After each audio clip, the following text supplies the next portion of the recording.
Guys आपको 4 से 5 साल का टाइम इसलिए लगता है मार्केट में, चलिए मैं बताता हूँ। पहला साल जो रहता है वो रहता है लर्निंग फेज़। आप मार्केट के उतार-चढ़ाव देखते हो, आप मार्केट की लर्न करते हो सारी चीज़ें। आप जहाँ कहीं भी हम पहली बार कहीं जाते हैं, सपोज़ अपन किसी नई प्लेस पे जाते हैं, तो अपन उस प्लेस को वन बाय वन देखते हैं कि ये चीज़ कहाँ है, वो चीज़ कहाँ है, ये घूमने की जगह कहाँ पे है। वैसे ही मार्केट में आप नई-नई चीज़ें देखते हो, मार्केट कैसे मूवमेंट करता है, कैसे गैप अप ओपन होता है, कैसे गैप डाउन होता है। तो ये चीज़ पहली साल होती है। दूसरी साल क्या होती है, आपका रिस्क रिवॉर्ड मनी मैनेजमेंट सीखने में टाइम जाता है। कैसा कि आप 10,000 रुपए लगाओगे तो आपका एक जो रियल एक्सपेक्टेशन रहेगी वो रहेगी मार्केट में।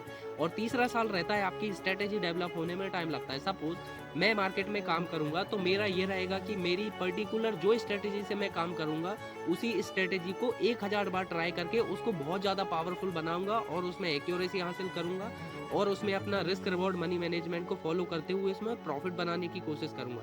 तो तीसरा साल जो रहता है वो रहता है आपका स्ट्रैटेजी डेवलप करने का। जो चौथा साल रहता है मार्केट में आपको मेंटल रिहर्सल करने का।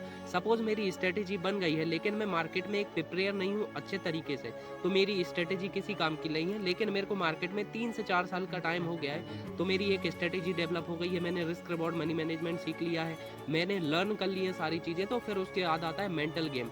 जैसे कि आपको 10,000 का प्रॉफिट हुआ है, तो आप उसको ग्रो कैसे कर सकते हो? तो ये सारी चीज़ें आपको 4 से 5 साल का टाइम इसलिए लगता है। Thank you so much.